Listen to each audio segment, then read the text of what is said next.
إن أعجبك الفيديو لا تنسى الإعجاب والاشتراك في القناة.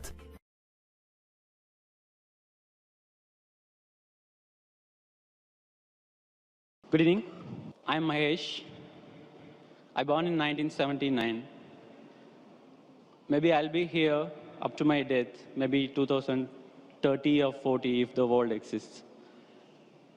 I just want to know where I was before 1979, where I'll be after my death. If I have been meant to be here in this world for this certain period, who am I representing? The brother asked the question that he was born in 1979 and today he's in UAE. He wants to know where will he be afterwards. He will be saying most probably be here till 2030 if the world exists. Where will he be after he dies? And who are you representing? Brother, you are representing your own self. If you have not manipulated or done some makeup or trying to hide, if you are your own self, you are representing yourself. Point number one. Where will you be after you die? Depending upon what are you following. If you follow the last and final revelation, the glorious Quran, after you die, you will be in heaven. If you go against the laws of the Creator, against the last and final revelation, the Quran, then after you die, you will be in hell. So I don't know if you accept the commandments of Almighty God today, what you did between 1979 and till the 14th of April 2012, all will be forgiven. All forgiven, zero will be forgiven.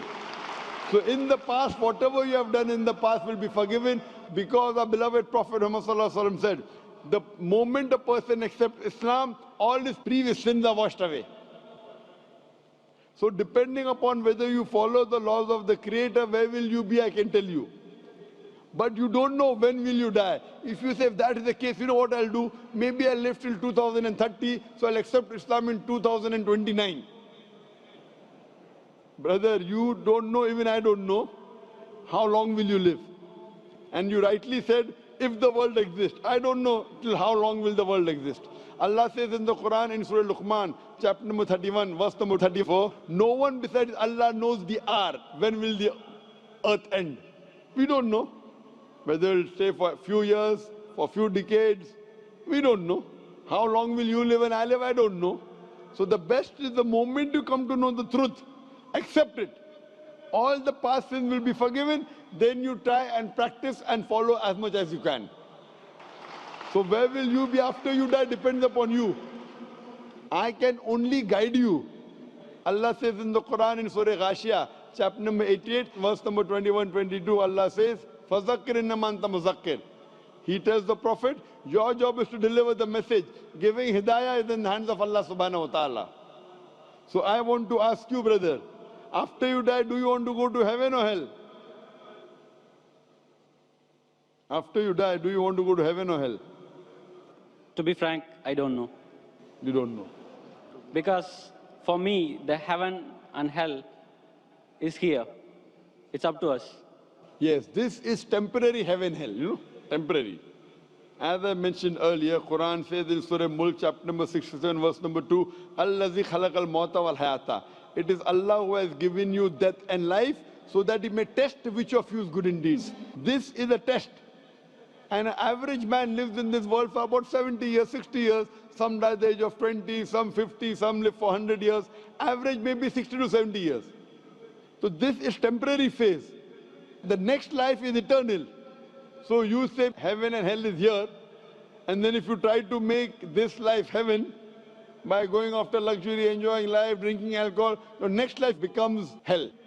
Because Quran, Allah says in Surah Hud that those who want this world, Allah will give you this world but will not give you in the next life.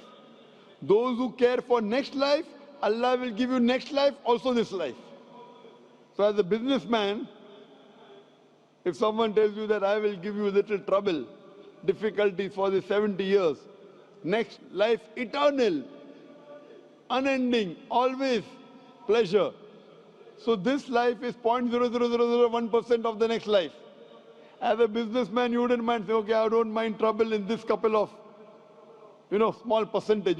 Like before the examination, you struggle, you stay awake, you don't sleep, or you sleep less, and then you appear for the examination. So that few days before that you struggle and you study, so that in future it is good for you. So similarly, brother, this life is a test for the hereafter.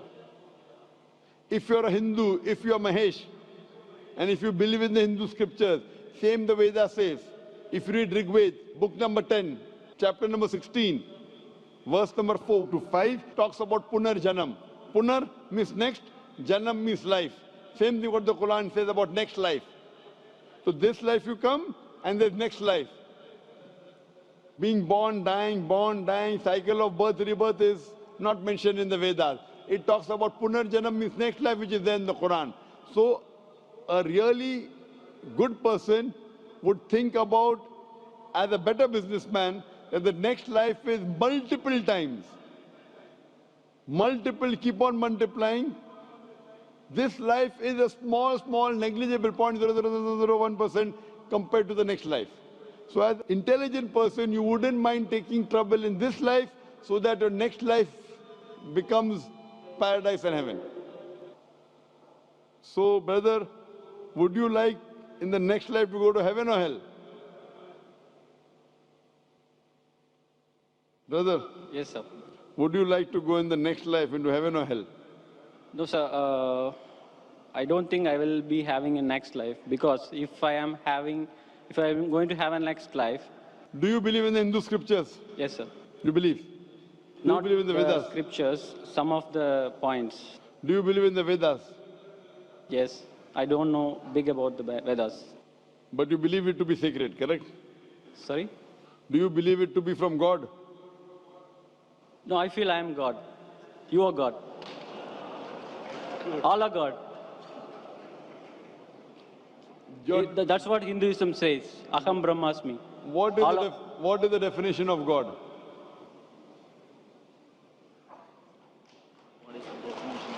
I don't know. I am God, you are God. What is the definition of God? I don't know. That means you don't know, I don't know. I know myself. Okay. You say you are God, I am God. We all are part of God. I am asking you what is the definition of God, and you say I don't know. Are you talking English or what? I'm talking English. What is the definition of God? I cannot define, sir. Just I can feel. So without defining, you're saying you are God and I am God? But I can realize, sir.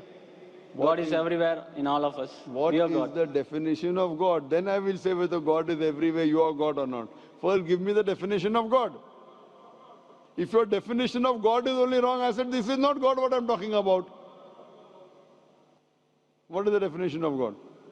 I don't know to define, sir, exactly in words. So that means you do not believe. I'm not talking about the God which you're talking about. So you should ask me what is the definition when I have tell you. Yes, sir. Can you explain me? If you don't know what you should do, you should ask or not. Yes. So ask me, I will tell you.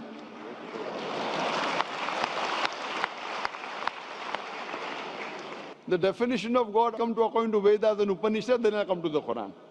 If you read the Upanishad, Chandogya Upanishad, chapter number 6, section number 2, verse number 1, Ekam Evidityam. God is only one without a second. It's mentioned in Shveta Upanishad, chapter number 6, verse number 9. Nachasya kasij janitana chadipa. A Sanskrit quotation which says that of that God, he has got no superior, he has got no parents. Almighty God has got no Lord, no superior, no mother, no father. It's mentioned in Shveta Upanishad, chapter number 4, verse number 19. Na tasya pratima asti. Of that God there is no pratima. Pratima is the Sanskrit word which means image, picture, portrait, sculpture, statue. Na tasya pratima asti. Of that God there is no image, no picture, no portrait, no painting, no photograph, no idol, no statue, no sculpture. Same thing is repeated in Yajurved, chapter number 32, verse number 3. Na tasya pratima asti. Of that God there is no image, there is no picture, there is no portrait, there is no photograph, no sculpture. Furthermore, it says In the Brahma Sutra of Hinduism, Ekam Braham Devatya Naste, Nina Naste Kinchan. There is only one God, not a second one, not at all, not at all, not in the least bit. So based on this definition, God is one, there's nothing like him. And the Quran further says in Surah Ikhlas, chapter number 112, verse number 1 to 4, the definition of God is, Qul huwallahu ahad, says Allah one and only, Allahu samad, Allah the absolute eternal, lam yalid wa lam yulad, he begets not nor is he begotten, wa lam yakul lahu kufuwan ahad, there's nothing like him. Qul huwallahu ahad, says Allah one and only. Are you the only human being? Am I the only human being? Yes or no? Yes or no? I'm a human being. Are you the only human being? Only one? No. I'm one of the. Qul huwallahu ahad.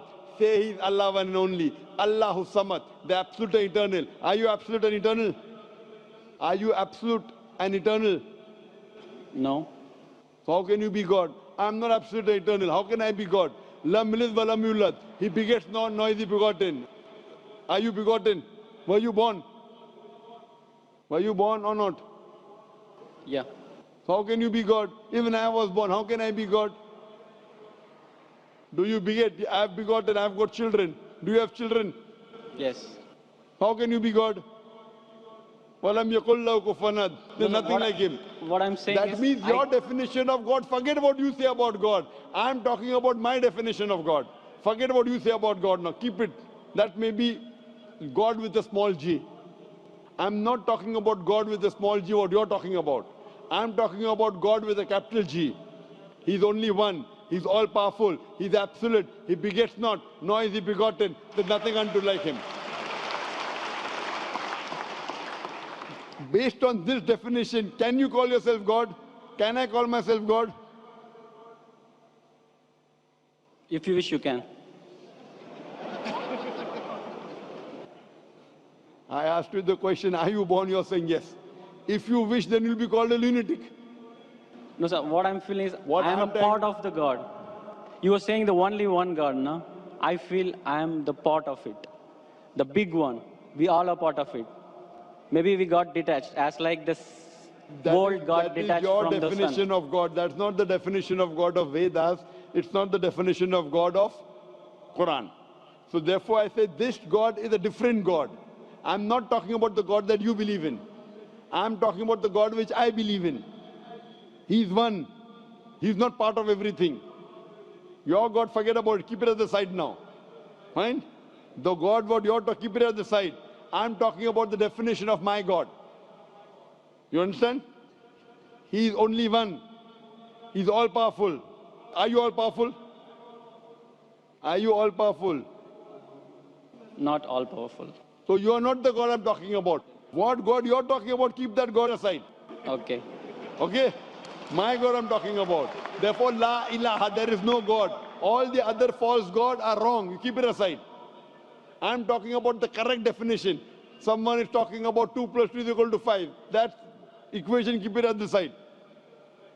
The God that I'm talking about, the entity I'm talking about, He is one. He is all powerful. He is absolute. He begets not, nor is he begotten. He is not born. He does not give birth to anyone. And there's nothing like him. He's only one. Do you believe in such a God? No, sir, I don't believe. That's the problem. That means you are not believing in the true God. My request to you is, you read your Hindu scriptures, all the quotation I gave, go and read the translation of the Quran, try and find out the true God. Not these fake gods, I am God, you are God. I don't consider myself God. You are calling me God, so I'll say yes, I'm God. I'm not a fool to accept you that I'm God. You want to go to hell, go. I don't want you to take me to hell. I'm going to go to heaven, I want to take you to heaven. But to take you to heaven, if I agree with you that you're God and I'm God, we both will go to hell. I prefer we both go to heaven. Therefore, I request you read your scripture, the Vedas, the Upanishad, read the Quran, educate yourself, and join me, we both will go to heaven, inshallah. Thank you. إن أعجبك الفيديو لا تنسى الإعجاب والاشتراك في القناة.